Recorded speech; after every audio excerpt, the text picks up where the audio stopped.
As per देसी market profile, this is a kind of a reading, techno funda reading हमने किया है।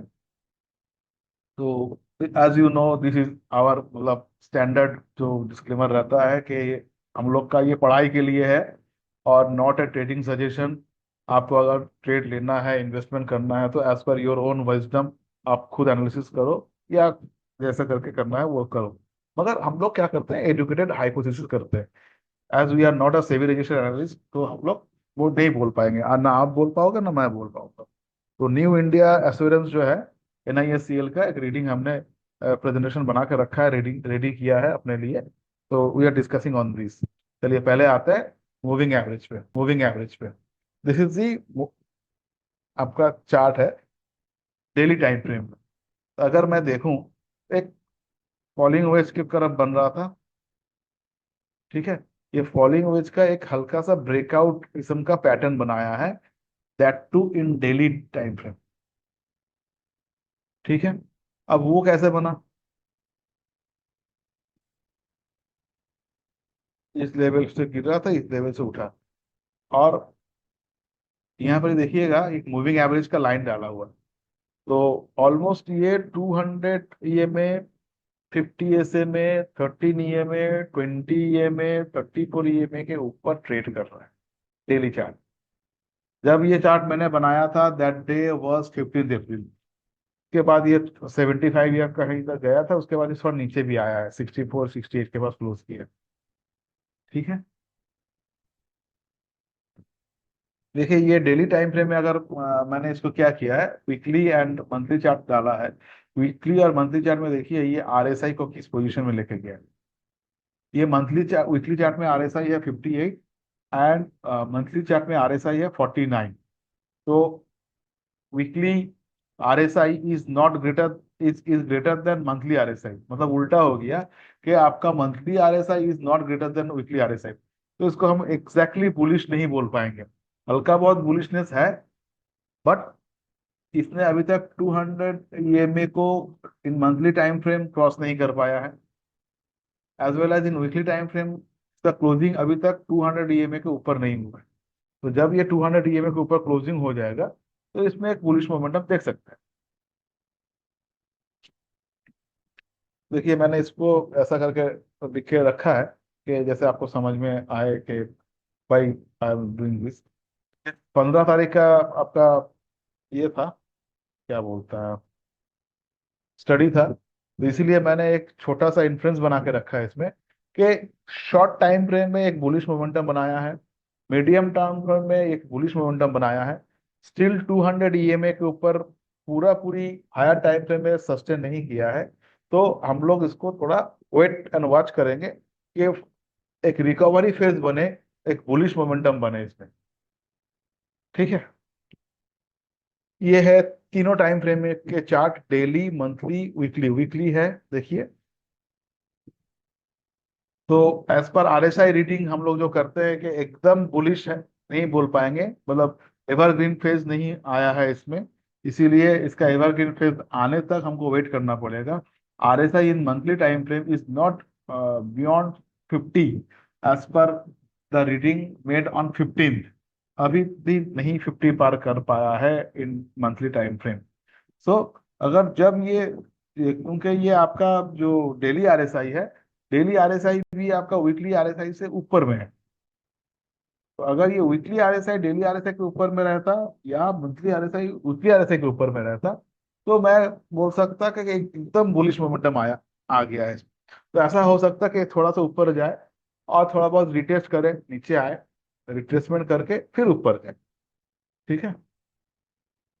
ये हमने एक RSI का रीडिंग करके रखा है। तो एक बुलिश मोमेंटम इसमें ये था, फिर से अगर मैं देखूं, ये वीकली टाइम फ्रेम में है, ठीक है। तो वीकली टाइम फ्रेम में आफ्टर 6 मंथ्स RSI ने 59 लेवल को या 50 लेवल को तोड़ा है।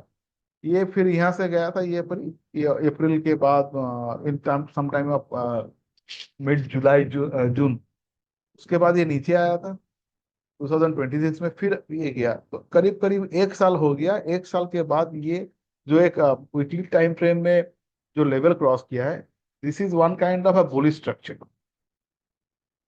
अगर एक आरएसआई का एक रीडिंग आता है, वो ये है कि अगर 6 मंथ्स और मोर देन 6 मंथ्स, नोट कीजिएगा इसको, 6 मंथ्स और मोर देन 6 मंथ्स का गैप में आरएसआई इन वीकली टाइम फ्रेम और इन मंथली टाइम फ्रेम 59 लेवल के ऊपर सस्टेन करता है, तो एक बड़ा मूव देखने को मिल सकता है, मोमेंटम मूव देखने को मिल सकता है।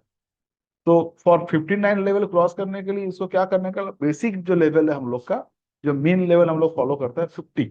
तो आरएसआई इसका मई महीना में 50 लेवल क्रॉस करके वीकली के ऊपर सस्टेन किया, it went to 60 and above. फिर वो आपका अक्टूबर के बाद नवंबर में वो उसमें गिरावट आया।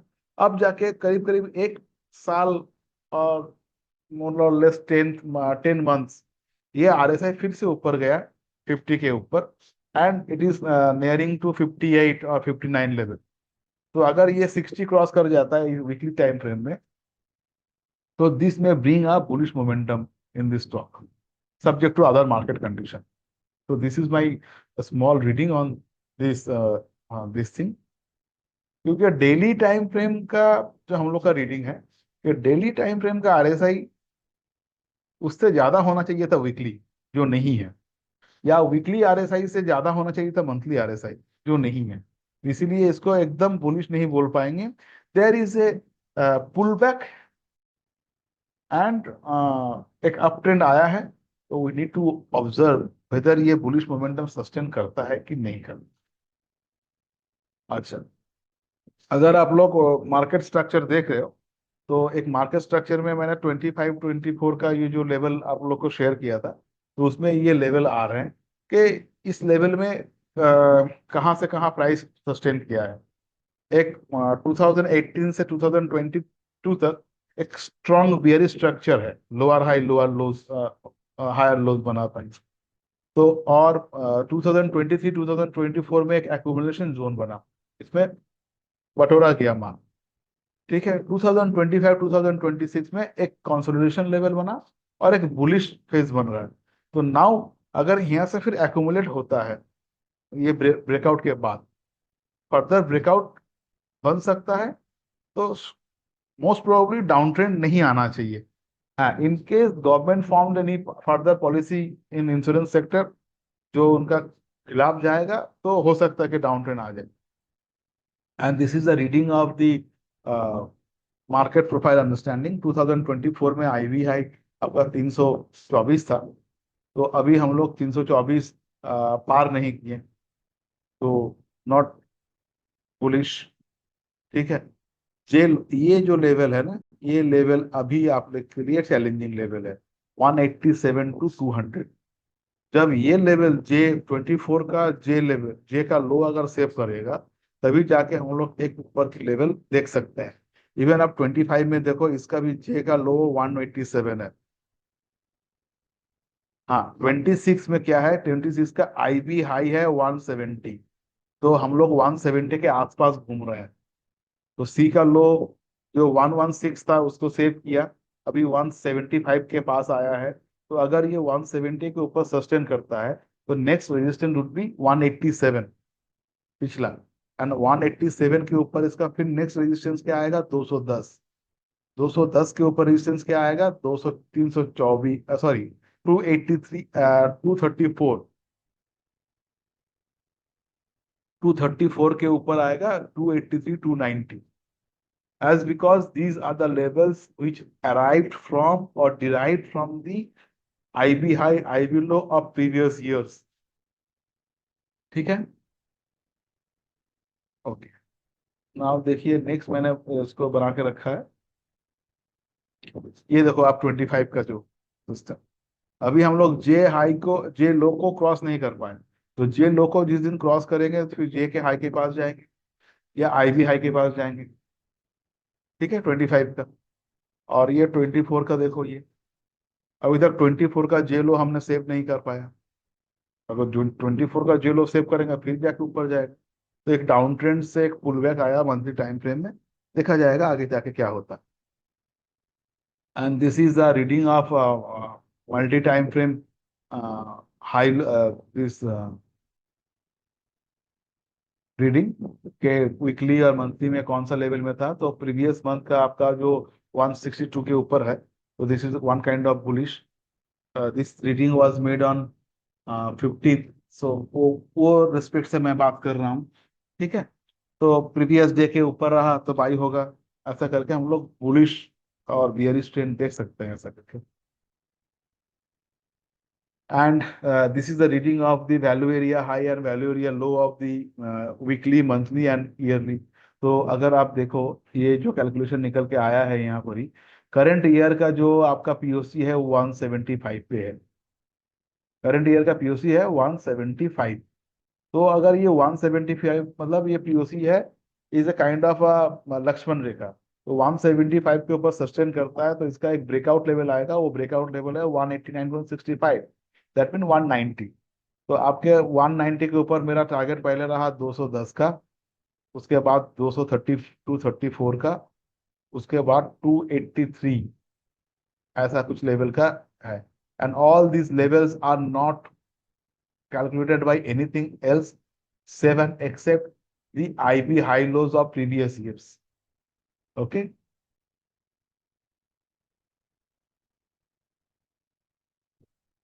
नाउ अब देखते हैं थोड़ा इसका फंडामेंटल क्या है। अगर फंडामेंटल में ये आपका स्क्रीनर.com में अवेलेबल आता है, तो देखोगे इसका पीईजी रेशियो जो है 0.33 है। तो this is one kind of a thing that here एक मोमेंटम पीईजी अगर इसका एक का नीचे रहता है तो उसमें हम लोग सुने हुए हैं कि पढ़े हुए हैं कि इसमें एक आप अंडर वैल्यूड स्टॉक है, इसमें कोई प्लेजिंग नहीं है। बुक वैल्यू है 175, price is also trading at 172। तो here there is a ample opportunity of price to go upside. ये क्यों नहीं जा रहा है, इसलिए नहीं जा रहा है, इसका जो प्रोमोटर होल्डिंग है, इसका प्रोमोटर होल्डिंग में गवर्नमेंट का प्रोमोटर होल्डिंग ज्यादा है, 85%। President of India is the promoter of this company. तो इसलिए ये इसका शायद मूवमेंट बहुत स्पाइसी रहता है एंड म्यूटेड रहता है। एक बैग में जैसे दूसरा कोई स्टॉक आपका 3x 2x रिटर्न एक साथ में 6 महीने में दे देता है, शायद इसमें ऐसा कुछ मूवमेंट नहीं आता है क्योंकि promoter holding is higher of 85%। शायद इसमें कुछ रेगुलेटरी चेंजेस भी आएगा तो इसका प्रॉफिट, इसका कुछ इफेक्ट कर सकता है, क्योंकि सेबी बोलता है कि 60% या 65% का कुछ प्रोमोटर होल्डिंग होना चाहिए, उससे ज़्यादा नहीं होना चाहिए। यानी हम डेट फ्री कंपनी है। ओपीएम ओपीएम कम है। हाँ हाँ, मैं आ रहा हूँ उसमें नीचे, वो मैंने देख के रखा है। तो these are the good part. And liabilities भी खराब नहीं है। अगर आप लाइबिलिटीज देखो, आपका मार्केट कैप है 28,422 और इसमें आपका करंट लाइबिलिटी है 67,144। तो liability is more than the market cap. This is one kind of a not good sign. Anyhow, इसका डिविडेंड बहुत कम देता है मगर देता है इसका। ठीक है। और वन पार्ट इज देयर, अगर इसका इंडस्ट्री पीई देखो, तो इसका इंडस्ट्री पीई है आपका 33.82। तो पीई एक्सपेंशन का हिसाब से इसका ऊपर जाना एक चांसेस इज देयर। जाएगा नहीं जाएगा बात की बात है, इसका पीई आपका less than the industry PE है। स्टॉक पीई अगर लेस देन का इंडस्ट्री पीई रहता है तो there is a chance that ये पीई के हिसाब से इसका प्राइस अभी तक सही वैल्यूएशन अभी तक नहीं आया है। आ, दिक्कत ये देखिए जो आप बता रहे थे, दिक्कत इसमें जो नजर आ रहा है कि इसका जो प्रॉफिट ग्रोथ, ऑपरेटिंग प्रॉफिट है ना, ओपीएम परसेंटेज, वो देखिए वो नेगेटिव था सितंबर 2025 में।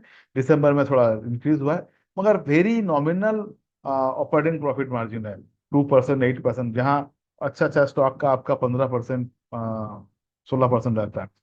And one thing is there कि ये जो आप देख रहे हो ना, ये थोड़ा माइनस में फिगर दिख रहा है आफ्टर टैक्स के बाद।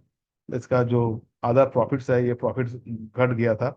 तो प्रॉफिट कभी कभी ये सितंबर क्वार्टर में बहुत कम हो गया था फिर आया था।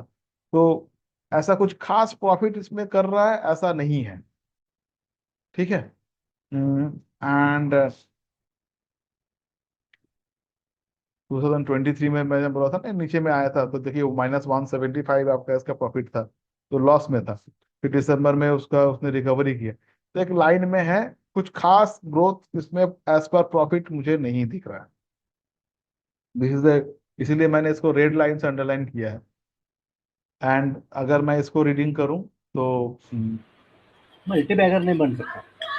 ये मल्टी बैगर नहीं बन सकता, मगर अगर देखिए बन सकता है कि नहीं बन सकता है वो बोलना बहुत मुश्किल बात है।